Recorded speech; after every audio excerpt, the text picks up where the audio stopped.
Hello guys, Sirgorandolot here, and it looks like we can finally start to have nice things in Chaos Zero Nightmare. For a very long time we have complained that it was impossible to pre-farm for combatants because we never got to know anything about them until the moment they were released, essentially. Things have changed this patch because they told us last week that Tiphera is going to be a controller combatant of the Order type. And so, everyone could start to pre-farm and all this sort of stuff. And in addition to that, during the latest developer's talk, we also got to know what she actually does. We didn't get to know all the epiphanies for every card, but at least we know what her cards do, what kind of kit we can expect, what other combatants we can expect to work well with her. So this is a huge improvement, thank you Smilegate. And for me this is way more hype than not knowing anything until the very last moment, because now I'm brainstorming in my hand, oh my god, I want to build that team, I want to play her with this and this combatant. I keep thinking about what she does, whereas before this change, before this developer's note, I was like, whatever. I just have to wait until the change of the banner, and I will find out. So Tiphera is a controller, and she's probably the most versatile controller in the game because she does essentially everything. She deals damage, she heals, she generates shield, she has a card draw, she has action point generation, and she has buff. Damage buffs for our combat. It's pretty absurd. It doesn't look like she does it in a way that is directly power creep, but the fact that she does so many different things just by judging the base card is really, really huge, and I hope you have some pools saved for her. And her kit revolves around two things in particular. One are archetype cards, these at the bottom. They are cards that she can generate by using other cards, and they're all zero cost cards with exhaust. This one is a heal, generate 1 action point. This one has a shield, and it increases the damage amount of the first hit of the next attack card by 30%, and then there is a heal that draws 1 archetype card. This sounds like a big restriction, but she has ways to generate archetype cards and put them somewhere in our deck. For example, Quantum Seed cost 0, heal, create 2 archetype cards in the draw pile, and we draw 1. So 1 is staying there, 1 comes to our hand, and we can use it. Then she has 4 Convergence, which is a retain card. It stays in our hand until we want to use it. We draw 2 archetype cards, and one of the random effects, she doubles one of the 2 effects of those cards for 1 turn. Each of these archetype cards has 2 effects, a heal, action point generation, shield, and so on and so forth. One of them gets doubled randomly. We are definitely going to mold on this, like there will be people raging on this, but it's definitely a fun card. Creation and Destruction is an odd card for sure. It's either going to be the first one that I remove during each of my run, or it may prove to be so useful that I keep it every single time. It's one of the most versatile cards in the game. By default it's 120% damage, 80 shield, 80 heal. Harmonization doubles the effects. With Harmonization, for 1 cost, we have 240 base defense damage, 160 shield, 160 heal. None of these 3 things by themselves break the game, but all of 3 combined in one single card for just 1 cost is pretty huge.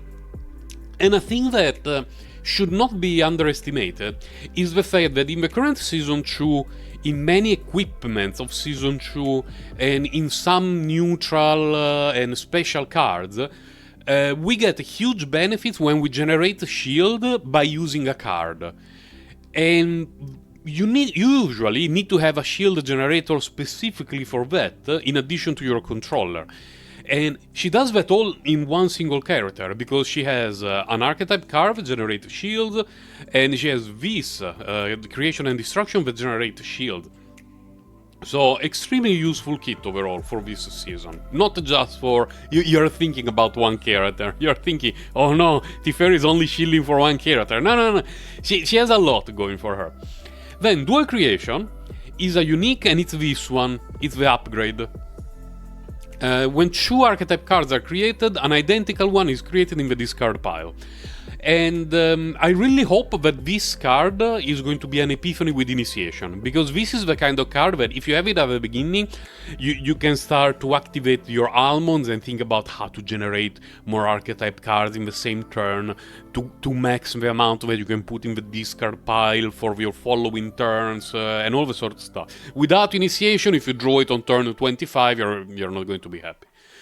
Then we have Event Horizon, the most important part of our kit, together with the archetype card. Also Event Horizon mansion based.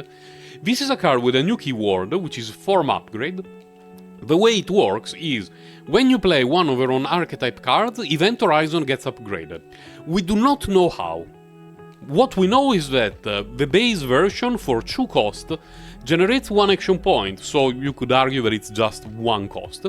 Draw 1 and increase damage amount of the first hit, I'm putting a lot of emphasis on this, you will see later, of the next attack card by 40%. I'm assuming that by upgrading it, there could be more action point generation to the point that it ends up costing 0, more card draw, and this card could become, this buff could become bigger. At the moment we do not know, we have to wait and see. It's worth noting that this is the card that does not get an epiphany, so Event Horizon is going to be like this. It's unique, so we cannot copy it, and it's a skill, and it does not have retain.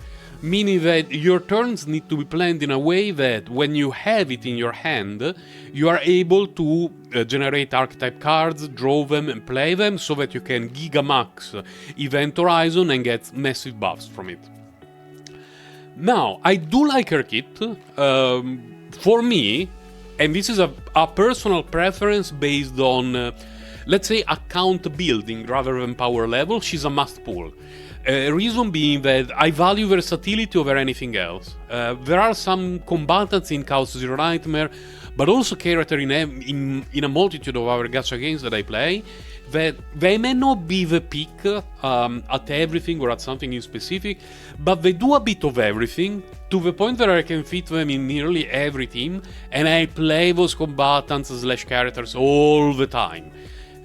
Just because I got to know them well, I know what they do, I know that they can fit in a multitude of teams, and I play them forever, for years and years and years. She gives me those vibes, because she does absolutely everything in one single kit, and everything that she does looks good at a base level, without even knowing the epiphanies. So unless the epiphanies are worse than the base cards, for me, in my account, she's going to be a must pull. Of course, she shines particularly with a set of our combatants. Let me put it on screen for a moment. This is just some brainstorming that I had. There is a character that you're... Probably 2 characters that you're thinking, Sir Grindalot, are you on drugs? Wait a moment, let me explain. She's clearly designed for 9. Clearly. Because if you have a look at the buffs, like, oh, you buff the first attack of the next card, the first hit of the next card. She's a buffer for Gigabonks, and her being a buffer for Gigabonks means that characters like 9 and Kairon, who also like combatants who do a lot of exhaustion stuff, are going to really like Tiphera. In the category of great synergy, I put Haru and, kinda surprisingly, Hugo. Haru is going to benefit from Tiphera mainly because she buffs single bonks. So what you can do with Haru is, you wait for Tiphera's buffs, you bonk with your anchor shot, then you set up a buff again, you pull back your anchor shot, you bonk again with your anchor shot. The problem is her multipliers are not as good as 9, and it's better for Haru to spam multiple buffed anchor shot rather than having one that is giga buffed and the others are cope. You can have some great builds though for Haru and Tiphera working together, and I'm sure that Tiphera or Lea and a random third damage dealer is going to be a showcase that we're going to see basically for the first 48 hours non-stop on YouTube. But let's not worry about that.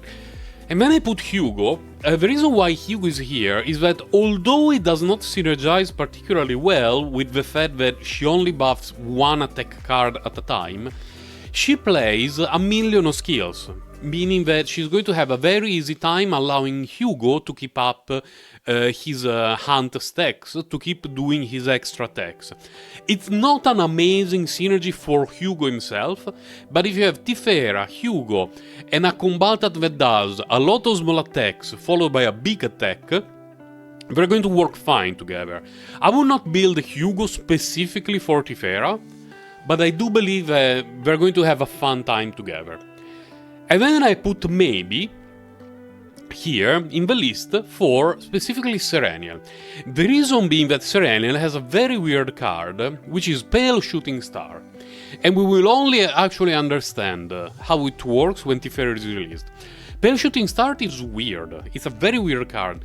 Because when you play it, it looks like, oh, you have Pale Shooting Star, it does its damage, and then the homing lasers separately do their damage. It's like that technically, but if you play the Serenial, you may have noticed that in Season 2 there are a multitude of cards that buff the next attack. If you have those buffs available and you play Pale Shooting Star, the buff is going to apply to Pale Shooting Star as well as the homing lasers, which is something that surprised me, but I tested it and it worked.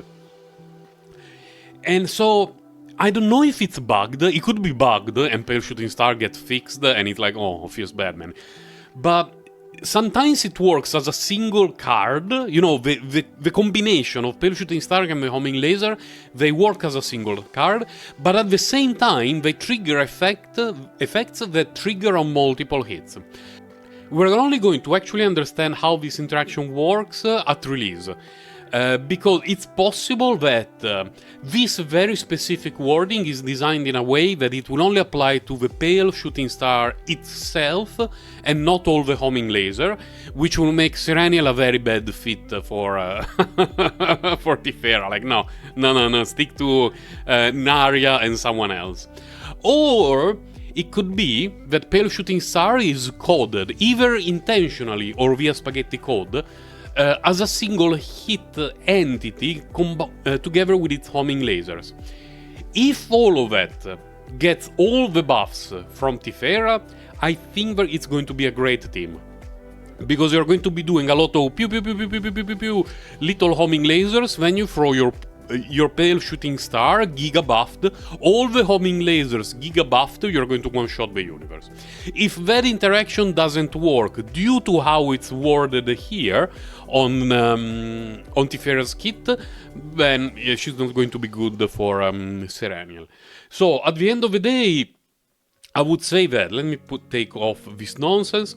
At the end of the day, she's an extremely flexible controller. I love her kit, irrespective of which team I want to play her. She can pretty much be played in any team and have a good time.